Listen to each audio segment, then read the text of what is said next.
আহমেদাবাদে কংগ্রেসের ছাত্র সংগঠনের মিছিলে হামলার অভিযোগ এবিভিপির বিরুদ্ধে। জেএনইউতে হামলার প্রতিবাদে মিছিলে হাঁটছিলেন কয়েকশো পড়ুয়া। ন্যাশনাল স্টুডেন্ট ইউনিয়ন অফ ইন্ডিয়ার বিক্ষোভ মিছিল চলার সময় আচমকাই হামলা চালায় কিছু দুষ্কৃতী। মিছিলে শামিল ছাত্রদের উপর মারধর করা হয়। হামলাকারীরা এবিভিপির পক্ষে স্লোগান দিচ্ছিল বলে অভিযোগ।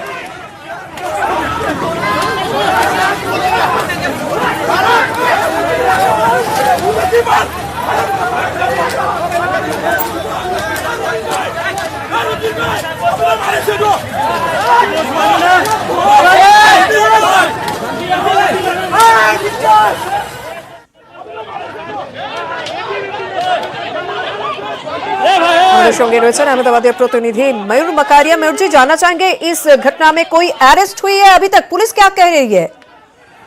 नहीं, अभी तक ये पूरे मामले में कोई अरेस्ट नहीं हुई। अभी तक जो एफआईआर है वो दर्ज नहीं हुई, लेकिन पुलिस अभी ये पूरे मामले में तस्दीक कर रही है और उसके बाद यह एफआईआर है वो लॉन्च करेगी। अभी जो एनएसयूआई के 5 स्टूडेंट लीडर है उनको हॉस्पिटलाइज किया गया है, उनकी अस्पताल में अभी सारवार चल रही है। और साथ ही एनएसयूआई के जो विद्यार्थी नेता है उनका दावा है कि एबीवीपी के कार्यकर जो विद्यार्थी नेता थे उन्होंने ही उनके ऊपर हमला किया था और उन पर टांच मारने की भी जो कोशिश की गई थी।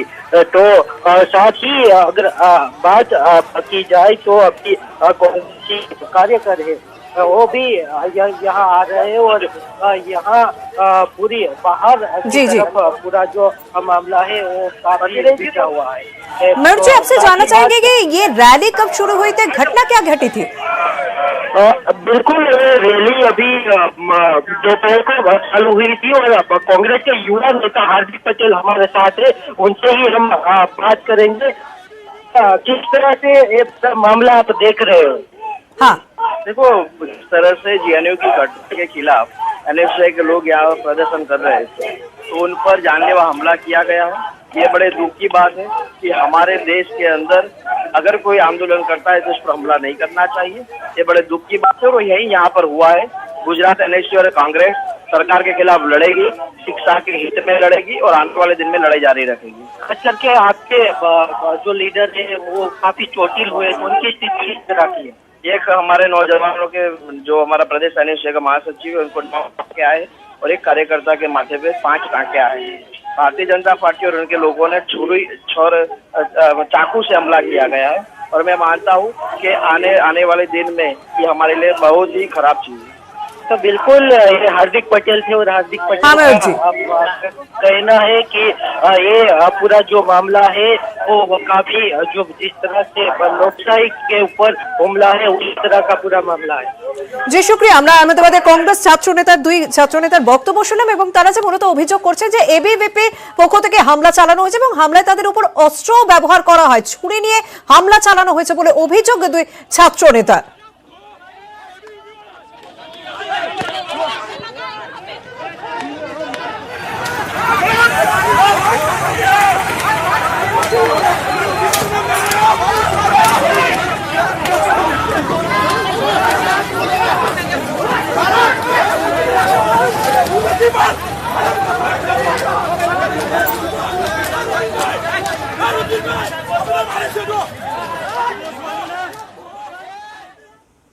এবার জেএনইউ এর দিকে নজর রাখতে হবে। ঐশীর বিরুদ্ধে জামিনযোগ্য ধারা রেজিস্ট্রেশন রুম সার্ভারে ভাঙচুরের অভিযোগ রয়েছে, তার বিরুদ্ধে 4 তারিখে সেই ভাঙচুর করা হয় বলে অভিযোগ। নিরাপত্তা রক্ষীকেও মারধরের অভিযোগ রয়েছে। বিভিন্ন অভিযোগে এফআইআর দায়ের হয়। জেএনইউ এর ঘটনায় 20 জনের বিরুদ্ধে এফআইআর দায়ের হয়। বসন্তকুঞ্জ থানায় অভিযোগ দায়ের করা হয়। জেএনইউ এসইউ এর সভাপতি পাল্টা চ্যালেঞ্জ ছুড়ে দিয়েছেন, বলেছেন ভাঙচুরের ভিডিও দেখা কর্তৃপক্ষ। ঐশীর দাবি তাদের উপর পরিকল্পিত হামলা চালানো হয়েছে।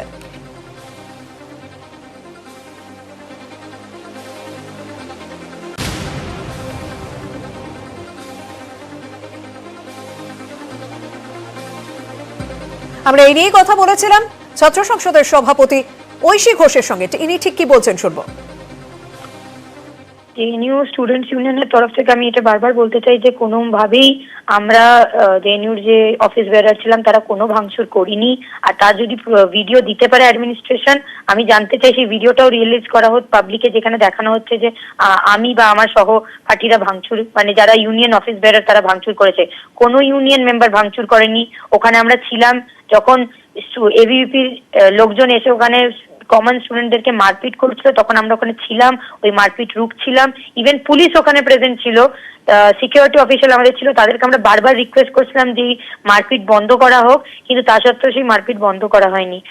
আমি জানতে চাই যে এই যে একটা অর্গানাইজড অ্যাটাক আমাদের উপরে হয়েছে, অ্যাটেম্প টু লাইফ আর মার্ডার আমাদের হয়েছে, সেটার বিরুদ্ধে অ্যাডমিনিস্ট্রেশন এখন অব্দি কোনো স্টেটমেন্ট কেন বার করেনি? আর সেটার জন্য কোনো এফআইআর অ্যাডমিনিস্ট্রেশন কেন করেনি কারোর বিরুদ্ধে?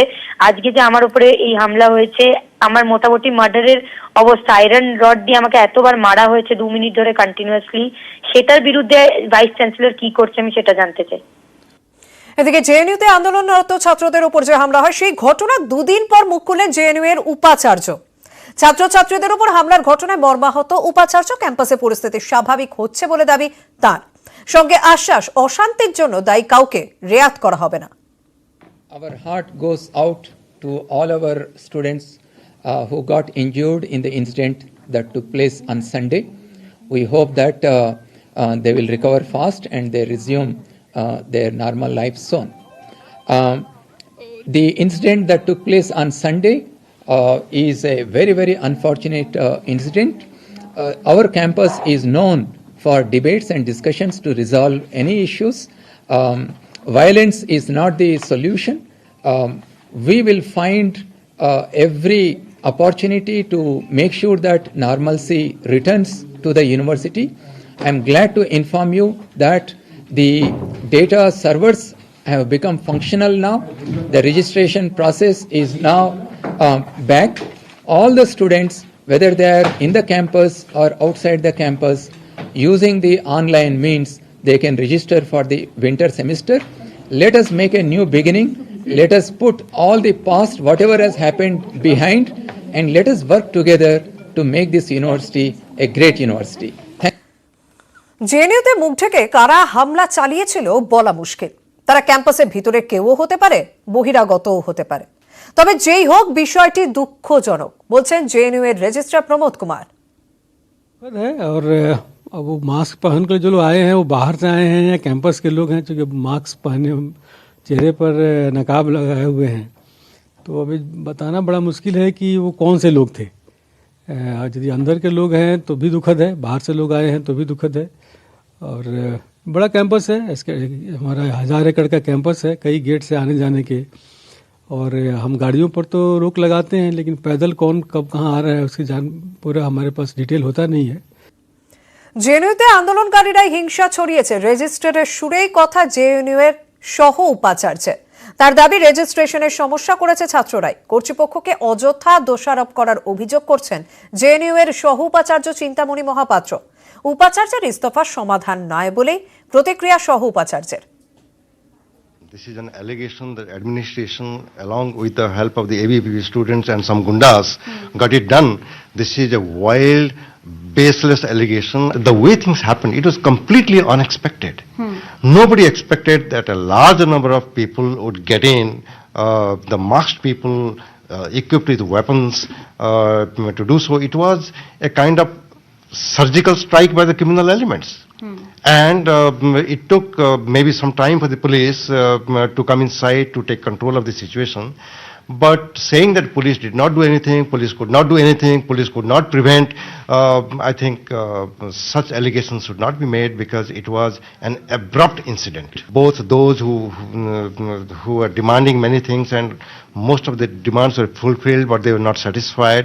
And a large number of students, large number of them actually were frustrated because they were having certain amount of stress. No academic activities going on, registration process was obstructed. So in this kind of scenario, outside elements came inside. Quite likely that people from inside invited them. জেএনইউতে মুখ ঢেকে যারাই হামলা চালাক মুখোশ খুলবেই, প্রতিক্রিয়া BJP নেতা প্রকাশ জাভড়েকরের। তিনি এও বলেন জেএনইউ, দিল্লি ও গোটা দেশ জুড়ে যা যা ঘটছে তাকে একসঙ্গেই দেখা উচিত। সব ঘটনা নিয়ে বিভ্রান্তি ছড়ানো হচ্ছে, যারা হিংসায় উস্কানি দিচ্ছেন তারা সামনে আসবেনি। মন্তব্য বিজেপি নেতা প্রকাশ জাভড়েকরের। मुझे विश्वास है जो भी नकाबपोश आए थे लोग और जिन्होंने हिंसा करी वो बेनकाब हो गए। जिस तरह से जेएनयू, दिल्ली और देश के विभिन्न हिस्सों में जानबूझकर, समझकर भी जो गलत फहमियां फैलाई जा रही है, भ्रम फैलाया जा रहा है और हिंसा के लिए उकसाया जा रहा है, इसका भी पर्दाफाश होगा। ये सारी घटनाएं एक सूत्र में ही देखना चाहिए। মানিকচক এলাকার আমবাগানে বিস্ফোরণের পরে হদিশ মিলল এই বোমার। নতুন চ্যালেঞ্জের মুখে জেলা পুলিশ।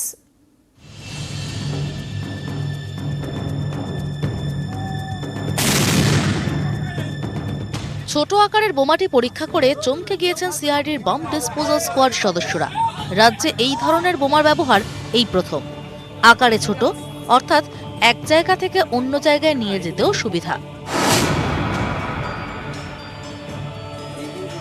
মালদার মানিকচকের কাঁকড়িবাঁধা সিংপাড়া এলাকায় আমবাগানে বিস্ফোরণ হয়। বিস্ফোরণের শব্দে আতঙ্ক ছড়িয়ে পড়ে। ঘটনাস্থলে রক্ত ছড়িয়ে ছিটিয়েছিল, কিন্তু কিভাবে বিস্ফোরণ ঘটল বা কেন ঘটল সেটাই বোঝা যাচ্ছিল না।